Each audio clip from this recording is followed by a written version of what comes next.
Hello बच्चों, नमस्कार। स्वागत है आपका एक बार फिर से हमारे यूट्यूब चैनल पर। चलिए बच्चों, आज हम बात करते हैं एक ऐसी यूनिवर्सिटी, एक ऐसा विश्वविद्यालय जिसको हिंदी में अगर मैं बोलूँ तो बोलते हैं काशी हिंदू विश्वविद्यालय या बनारस हिंदू यूनिवर्सिटी बोल दीजिए, जिसका 100 सालों से भी ज्यादा का इतिहास है। यस, अगर हम बात करें इसके ओपनिंग की, यस, ये कॉलेज जो ओपन हुआ था या ये यूनिवर्सिटी जो ओपन हुई थी, बीएचयू जो हुई थी 1916 में। यस, और आज चल रहा है 2025। तो आप करीब करीब 109 110 साल का ये इतिहास है इस यूनिवर्सिटी का। और यहां से पढ़कर जो बच्चे निकले हैं आज, वो इस भारत के अंदर बहुत बड़ी बड़ी पोजीशंस पर बैठे हुए हैं। इवन वाइस प्रेसिडेंट लेवल तक की बात करूंगा मैं। तो यस, मैं बात कर रहा हूं आज one of the most most most important university, that is Banaras Hindu University. Yes, Uttar Pradesh के अंदर, बनारस शहर के अंदर। चलिए, पहली चीज तो। अब दूसरी चीज ये कि सर इसमें एडमिशन मिलेगा कैसे। ओनली और ओनली CUET का आप फॉर्म भर दीजिए अगर आपने फिल नहीं किया है। CUET का फॉर्म आप फिल करने के बाद अलग अलग स्ट्रीम, अलग अलग उसमें आप एग्जाम दे सकते हो। जैसे कि कोई बच्चा आर्ट्स का है तो आर्ट्स वाला, अगर आर्ट्स वाले बच्चे मुझे देख रहे हैं, कॉमर्स वाले बच्चे मुझे देख रहे हैं तो कॉमर्स वाले, और अगर टेक्निकल इंस्टीट्यूट टेक्निकल वाले बच्चों की हम बात करें, लाइक बीटेक बीई वाले बच्चों की, तो अब बीटेक वाले बच्चे भी इसी यूनिवर्सिटी के अंदर एक आईआईटी नाम का कॉलेज है, आईआईटी बीएचयू। यस, वो जेईई एडवांस के थ्रू आपको मिलेगा। बट मैं आपको बता दूं, है ना, मैं आपको बता दूं, अगर आपको और अदर कोर्सेज चाहिए, इवन बीटेक भी आपको करनी है बनारस हिंदू यूनिवर्सिटी से, तो भी आपकी हो जाएगी। क्या है अपडेट, पूरी डिटेल जानकारी मैं दूंगा। हालांकि इसका जो प्रोस्पेक्टस है, प्रोस्पेक्टस मतलब समझ लो, एक पूरी बुकलेट है इसकी, 68 पन्नों की, 68 पन्नों की बुक है। पूरा पढ़ के बताऊंगा तो टाइम बहुत लग जाएगा। इंपॉर्टेंट चीज पढ़ते जाएंगे, आगे बढ़ते जाएंगे। पूरा की पूरा पीडीएफ आप इनकी वेबसाइट पर जाकर भी डाउनलोड कर सकते हो। इस वीडियो का पर्पस बस इस बात की इंफॉर्मेशन कन्वे करना है कि आपने अगर अभी तक भी ये CUET का फॉर्म फिल नहीं किया है तो फॉर्म फिल करिए, क्योंकि आपको बीएचयू में एडमिशन मिल सकता है, बीएचयू में पढ़ने का मौका मिल सकता है। यस, टाइम बहुत नजदीक है, जाओ जाकर जल्दी से CUET का फॉर्म फिल कर दो। चलिए शुरू करते हैं बेटा जी। अच्छा, बहुत सारे बच्चे हो सकता है कि मुझे नहीं जानते हैं, तो हमने अपने बारे में भी थोड़ा सा बता देता हूं बेटा जी। पहली बार आप मुझे इस चैनल पर देख रहे हो, इस कोच मतलब रैंक प्लस पर पहली बार नहीं देखोगे आप। अगर आप देखोगे तो मुझे IIT JEE rank plus Hindi medium वाला जो चैनल है उस पर मैं काफ़ी ज़्यादा एक्टिव रहता हूँ। नीट हिंदी मीडियम वाले चैनल पर भी मैं एक्टिव रहता हूँ। लेकिन अभी मैंने नया जिम्मा लिया है कि मुझे CUET वाले बच्चों के लिए भी कुछ करना है, जो बच्चा CUET का एग्जाम देने जा रहा है। यस, मजा आने वाला है। CUET चैनल, अगर इस चैनल पर नए हो तो प्लीज इस चैनल को सब्सक्राइब करिएगा, क्योंकि आपके एडमिशन तक आपकी काउंसलिंग में मदद करने वाला हूं मैं। ठीक है, चलिए। तो ये रहा, यस, पहला पन्ना। धीरे धीरे आगे बढ़ते जाएंगे, जहां इंपॉर्टेंट लगेगा, जहां समझाने का लगेगा वहां समझा दूंगा। काशी हिंदू विश्वविद्यालय, जिसको बोलते हैं Banaras Hindu University. Yes, under graduate admission. Yes, आप 12th के बाद अंडर ग्रेजुएट, ऑब्वियस सी बात है, अलग अलग डिग्रीज के लिए कोई LLB करने जाएगा, कोई BA करने जाएगा, कोई BCom करने जाएगा, कोई बीटेक करने जाएगा, BS करने जाएगा, MS करने जाएगा, MTech करने जाएगा, ना जाने क्या क्या है यार इस यूनिवर्सिटी के अंदर। और वो आपको डिफरेंट डिफरेंट सब कुछ डिटेल में इसका दिया है, बड़ा प्यारा इसका इंफॉर्मेशन बुलेटिन है। चलिए, तो आगे चलते हैं अगले पन्ने की तरफ।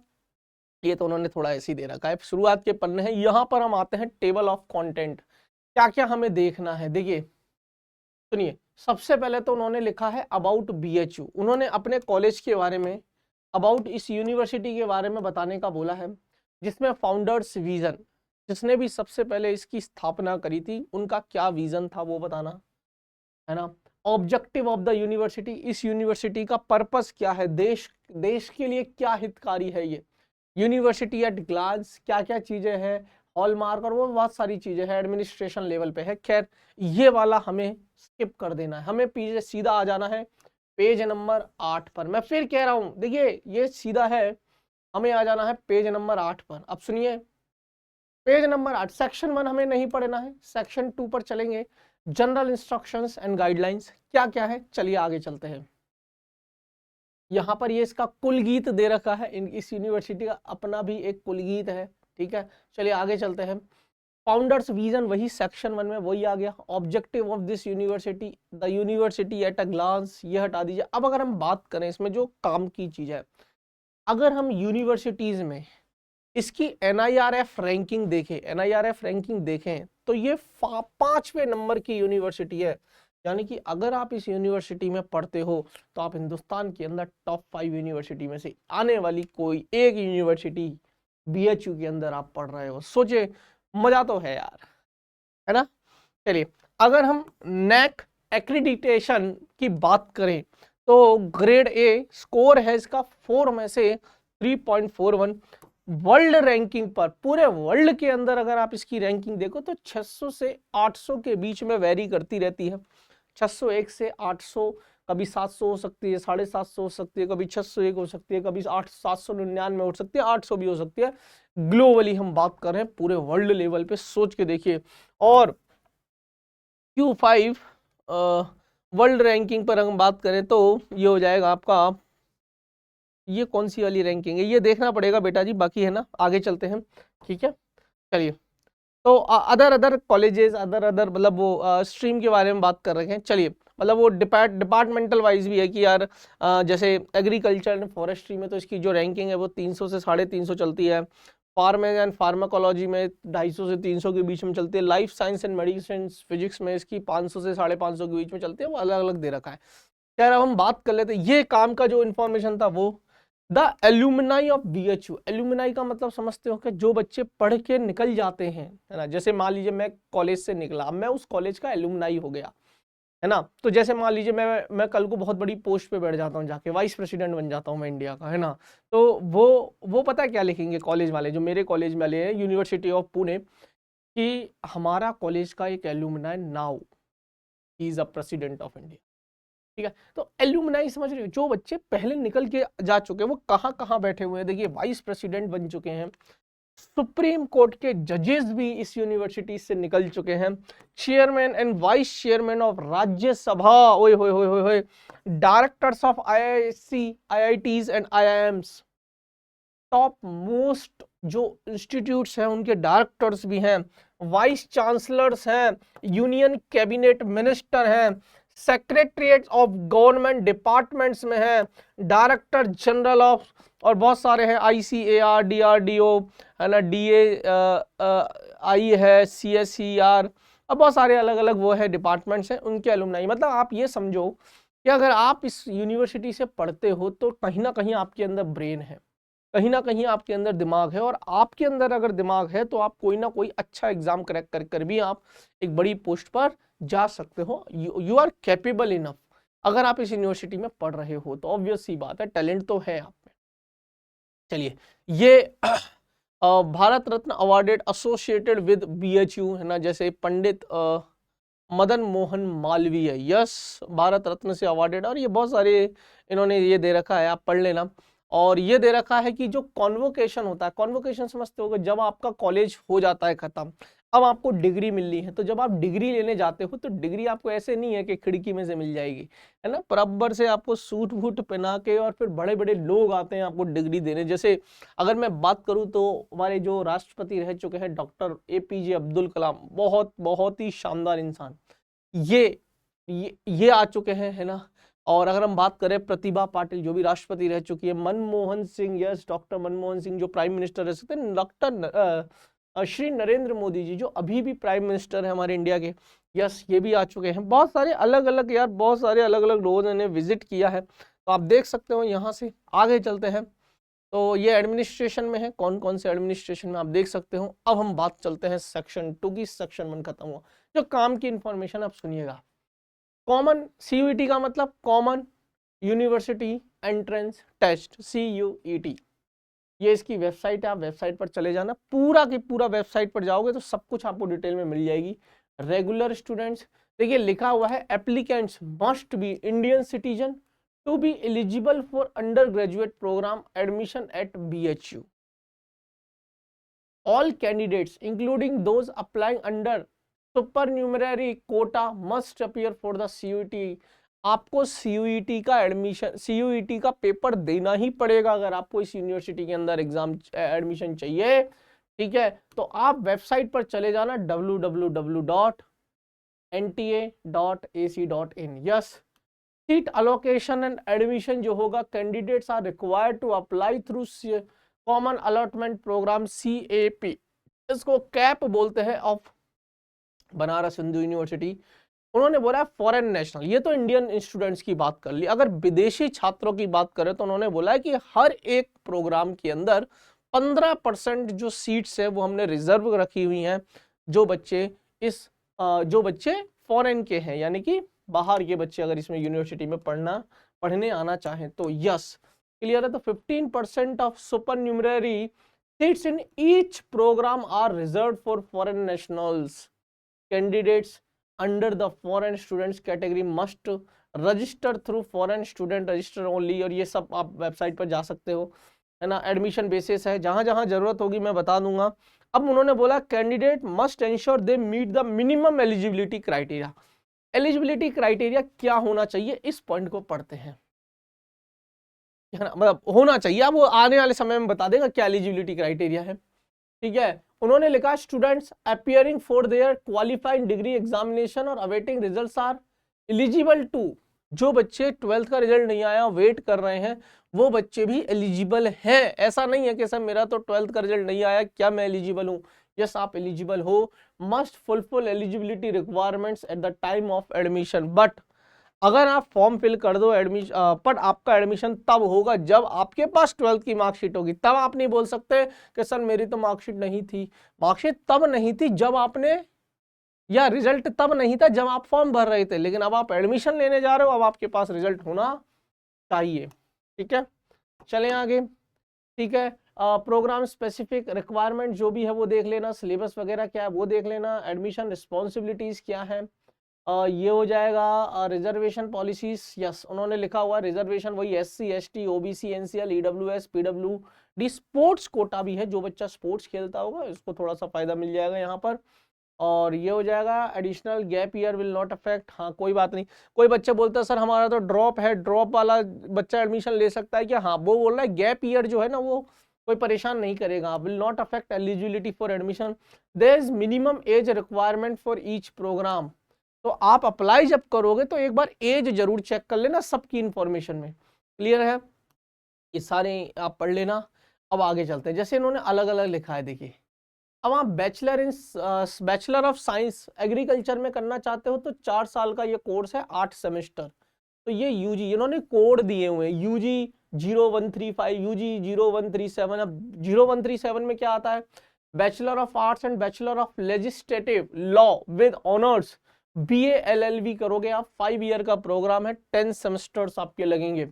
यस, ऐसे अलग अलग है। Bachelor of science in medical technology radiotherapy में, यस, 4 ईयर 8 सेमेस्टर है, अलग अलग है, ये देख लेना। फूड टेक्नोलॉजी में है, डेयरी टेक्नोलॉजी में है, डेयरी जो डेयरी के प्रोडक्ट्स होते हैं ना, दूध दही छाछ पनीर मक्खन जो भी है ना, उसमें भी आप ये डिग्री ले सकते हो, bachelor of technology in dairy technology, इसमें भी जॉब लग जाती है आपकी। बैचलर ऑफ आर्ट्स है, बहुत सारे अलग अलग कोर्सेज है। मैंने बोला ना मैं कहाँ तक पढ़ूंगा यार, ये सब देख लेना आप। चलिए, ये सारा लिखा हुआ है, डिटेल में आप पढ़ लेना। जो काम की इंफॉर्मेशन है वो मैं बताता जाऊंगा, क्या क्या सब कुछ आपको पढ़ना है। लेकिन बेटा जी, हाँ, अब यहाँ पर आ जाइए। मैं बात कर रहा हूँ मिनिमम एलिजिबिलिटी रिक्वायरमेंट्स। देखिए क्या लिखा हुआ है, candidates already admitted as a regular student in semester 1 of any course through an entrance test previous years and who are eligible to appear for the second semester examination are not permitted to reappear for the entrance test for the same course। जो बच्चा already college में पहुंच चुका है वो appear नहीं है। Candidates ineligible for second semester examination due to insufficient attendance और फेलियर, और वो सब तो ठीक है। आगे चलते हैं। हाँ, उन्होंने बोला qualifying examination require class 12th आप पास होने चाहिए। और वो देख लेना कि परसेंटेज कितनी लगेगी। आई थिंक मेरे को लगता है कि ज़्यादा परसेंटेज नहीं होगा, जनरल वालों के लिए 60% मांगेंगे ये, मेरे को ऐसा लगता है। बाकी एक बार चेक कर लेंगे, क्योंकि इस तरह की यूनिवर्सिटीज़ ज़्यादा परेशान नहीं करती कि 75% लेकर आइए।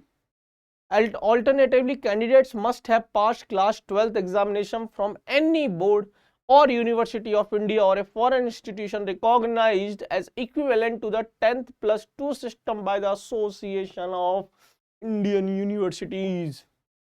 For admission this ये हो जाएगा, ये हो जाएगा, ये हो जाएगा, ये पढ़ लेना, ये हो जाएगा। रिजर्वेशन में ये दिया है किस किस के लिए कितना रिजर्वेशन है, ये पढ़ लेना।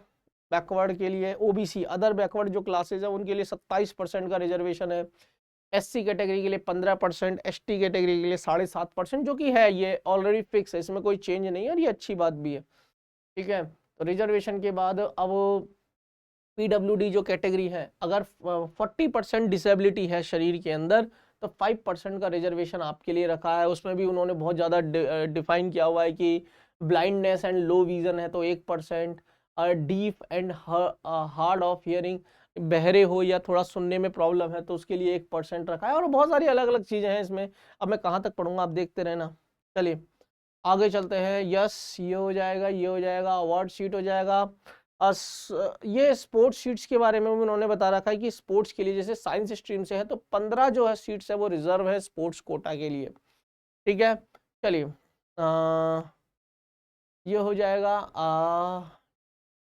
ठीक है, ये भी स्पोर्ट्स के बारे में बता रखा है। हाँ अब हम बात करते हैं अलग अलग कॉलेजेस अलग अलग डिपार्टमेंटल वाइज की। इंस्टीट्यूट ऑफ एग्रीकल्चर साइंस, अगर आप देखो तो भैया देखो bachelor of science in agriculture आपको इस तरह की डिग्री आपको मिलेगी। 4 साल का प्रोग्राम है, 8 सेमेस्टर आपके होने वाले हैं, 10th प्लस 2 आपका होना चाहिए। और उन्होंने लिखा हुआ है स्कोरिंग देखिए उन्होंने क्या लिखा होगा, a candidate shall be eligible for admission to BSc agriculture if he और she has passed 10 plus 2 intermediate examination in agriculture और in science with physics chemistry and mathematics / biology, physics chemistry math और bio PCMB और equivalent examination recognised by the university securing a minimum of 50% in the aggregate. आपकी 50% marks चाहिए, मैंने तो फिर भी 60% बताया था, इन्होंने तो 85% बोला है कि भैया 50%। अब ये बहुत अच्छा फायदा है उन बच्चों के लिए जिनका बोर्ड अच्छा नहीं था, जिनका जेईई मेन अच्छा नहीं था, अब वो अच्छा करना चाहते हैं अपने साइंस को लेकर।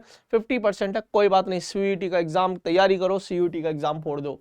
यस चलिए एज जो है उन्होंने बोला है कि भैया जो 16 साल से कम नहीं होनी चाहिए एज और 25 साल से ज्यादा नहीं होनी चाहिए, 16 से 25 के बीच में एज होनी चाहिए। फिर उसके लिए भी अलग अलग कोर्सेज की अलग अलग एज लिमिट दे रखी है। क्लियर है, ये सारी सीट्स के बारे में बात कर रहे हैं अलग अलग, ये पढ़ लेना यार, इसमें कुछ भी मैं कहां तक बताऊंगा भाई।